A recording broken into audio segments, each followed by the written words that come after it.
Hoje vamos explicar como foi usado o método dos elementos finitos no artigo Análise de tensões residuais via elementos finitos, simulação do processo de soldagem elétrica por centelhamento de um aço para trilhos ferroviários.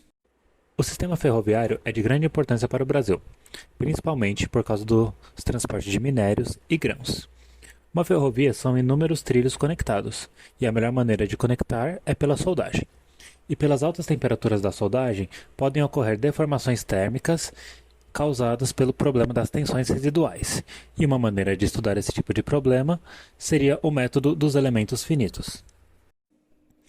Com o aumento da demanda da utilização das ferrovias brasileiras, e por causa da constante necessidade de aumentar o tráfego, velocidade e a carga dos trens, têm-se colocado condições mais severas sobre os trilhos das ferrovias, e com isso, uma das alternativas é a utilização de trilhos longos soldados pelo processo de soldagem elétrica por centelhamento. Primeiramente, vou introduzir o que seria a soldagem elétrica por centelhamento. A soldagem elétrica por centelhamento, ou soldagem FBW, funciona da seguinte forma. As peças a serem soldadas são aproximadas sem que suas superfícies tenham contato uma com a outra.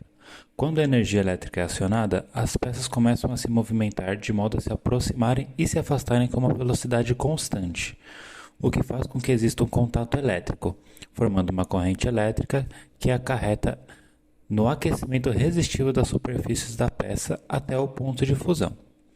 Inicialmente, apenas alguns pontos de contato conseguem se fundir, mas por causa da ação do centelhamento, novos pontos entram em contato conforme ocorre a vaporização dos anteriores, assim espalhando a solda por toda a superfície da junta. Após um determinado tempo, quando as superfícies atingem a temperatura correta, a corrente elétrica é desligada e inicia-se então a aplicação da força de recalque, ou seja, a pressão é aplicada e as peças são pressionadas uma com a outra, sofrendo deformação plástica nas superfícies e acarretando na solda. Este tipo de processo é extremamente eficiente e é comumente aplicado em seções de grande extensão, mas com períodos curtos de tempo, e não requer grande preparação das superfícies a serem soldadas. Alguns outros exemplos de materiais que podem ser utilizados além dos trilhos ferroviários são rodas de aço automotiva, tubulações, correntes, estruturas marítimas e bobinas utilizadas na indústria metalúrgica. Mas apesar de suas características desejáveis, a prática da união de trilhos por soldagem FBW apresenta pontos de nucleação e propagação de trincas por fadiga, pois apresenta uma descontinuidade microestrutural que causa diminuição da dureza, resistência mecânica e da resistência ao desgaste. A soldagem FBW também pode causar descontinuidades estruturais, como por exemplo a falta de fusão, inclusões e também aparecimento das tensões residuais, que aceleram o processo de degradação por fadiga.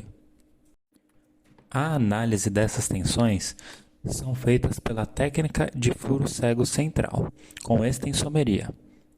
Essa técnica é uma das mais utilizadas e é relativamente fácil de ser aplicada.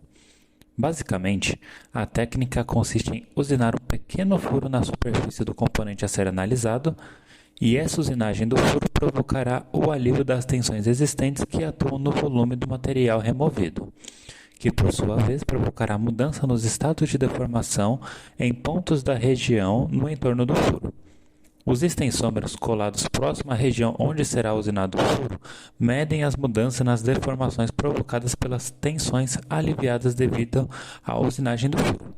E além disso, foram utilizadas técnicas de simulação por elementos finitos para análise de dados, e elas foram divididas em duas partes.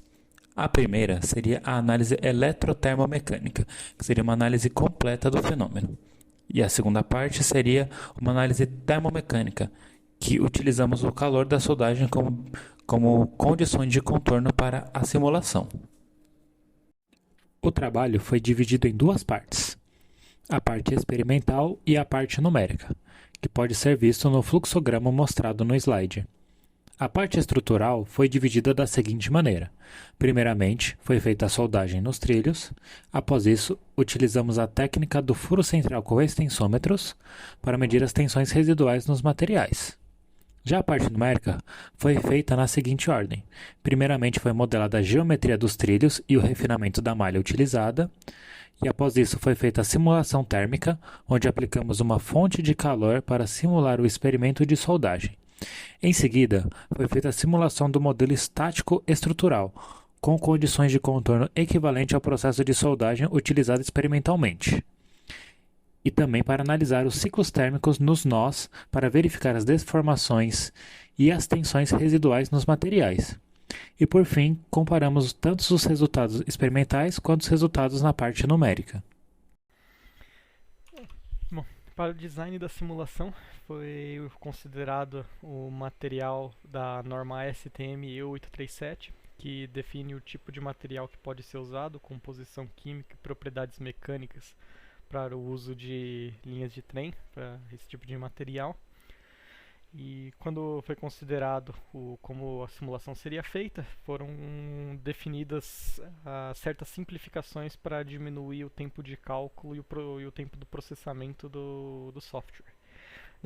Para esse fim, eles usaram uma simetria longitudinal na peça para diminuir as variáveis. E eles consideraram que a alteração dimensional durante o aquecimento era desprezível, então também não foi considerada durante as simulações. E seguindo a lógica, primeiro seria simulado o aquecimento, ou a expansão térmica da temperatura durante o processo, e logo depois seria calculada as tensões criadas por conta desse aquecimento. E existe um método que já é usado para descrever as variações das propriedades mecânicas que chama o método Bilinear Isotropic Hardening Analysis, que usa a equação linear descrita no slide para identificar as variações dessas propriedades. Então, seguindo essa foi a lógica do design deles para fazer essa simulação. A simulação térmica foi utilizada para obtermos a variação de temperatura em cada nó do modelo. Foi utilizado o módulo Transient Thermal do software ANSYS. Foi utilizada uma fonte de calor simples para simular o calor da soldagem FBW. Porém, a fonte de calor superficial não foi uniformemente distribuída. Isso porque a alma das juntas possui uma temperatura maior do que o resto do modelo.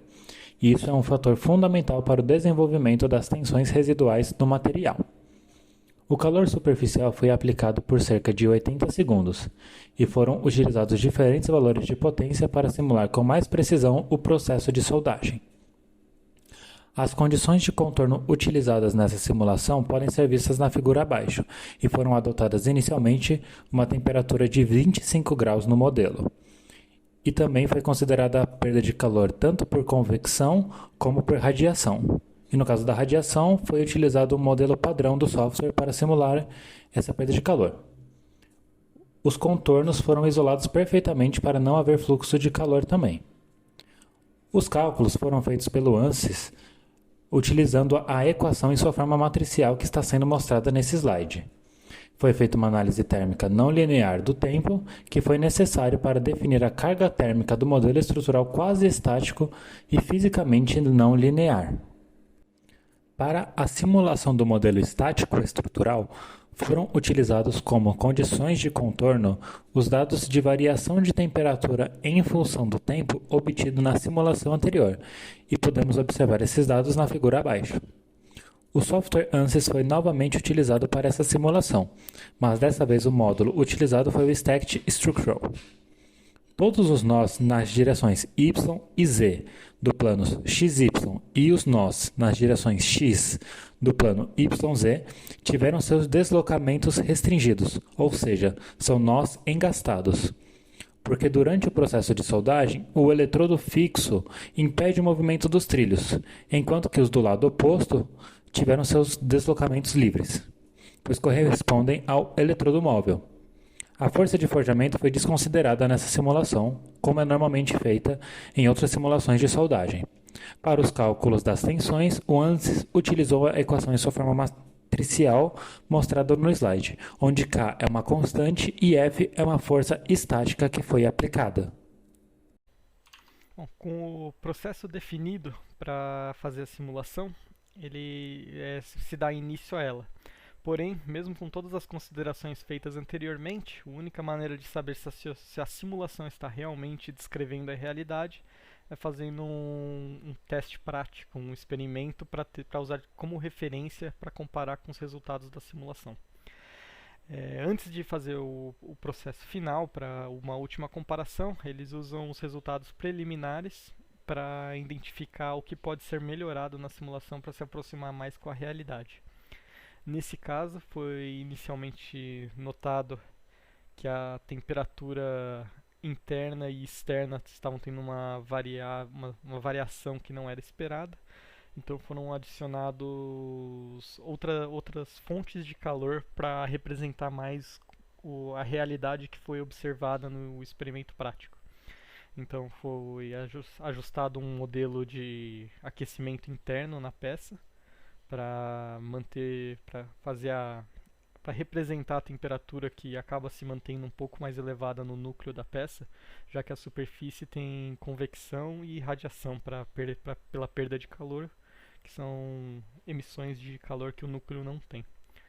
E adicionado a isso também, fizeram um modelo com fluxo de calor na superfície para aproximar ainda mais com o que foi observado na prática, no caso das regiões que se aqueceram e as marcas do aquecimento que foram identificadas. Com esses ajustes foi feito um processo final para comparação de todos os aspectos mecânicos e do aquecimento com o experimento feito na prática. Aqui podemos ver que, apesar de todos esses ajustes, a marca da temperatura da simulação ainda foi maior do que a observada na realidade. E as regiões de acúmulos de tensões mecânicas também tiveram uma certa variação, apesar de serem um pouco mais próximas, mas ainda assim não representam totalmente a realidade. Isso é justamente pelo fato que existem muitas variáveis na vida real, na prática, que a simulação não considera. No caso, por exemplo, mudanças da microestrutura, que foi comentado que a recristalização do material seria algo que pode afetar mecanicamente a peça que o sistema não vai conseguir considerar. Então, no final, a simulação mostra que chega próximo do que pode ser feito. É um bom método para ser utilizado para ter uma ideia de se o sistema que você está pensando, a maneira que você está pensando em fazer a coisa, vai te dar os resultados desejados. Mas não vai ser algo que vai te dar garantia que vai dar certo. E são tantas aproximações que são feitas, que são consideradas no design do processo, como foi comentado anteriormente, que às vezes não podemos nem garantir que o que foi desenvolvido aqui não serve especificamente para apenas um tipo de trilho com um tipo de material específico, e qualquer variação nessa base utilizada poderia já alterar o resultado que estava sendo esperado. Então, de maneira geral, o método de elementos finitos, como observado nesse trabalho que foi feito, representa relativamente bem o que pode ser feito, mas é uma coisa que tem que ter muita consideração nas aproximações e ter sempre em mente que não é algo que vai garantir o sucesso do produto. E como foi mencionado anteriormente, principalmente pelas variáveis que não são consideradas ou pela complexidade ou pelas limitações do software. E é isso aí.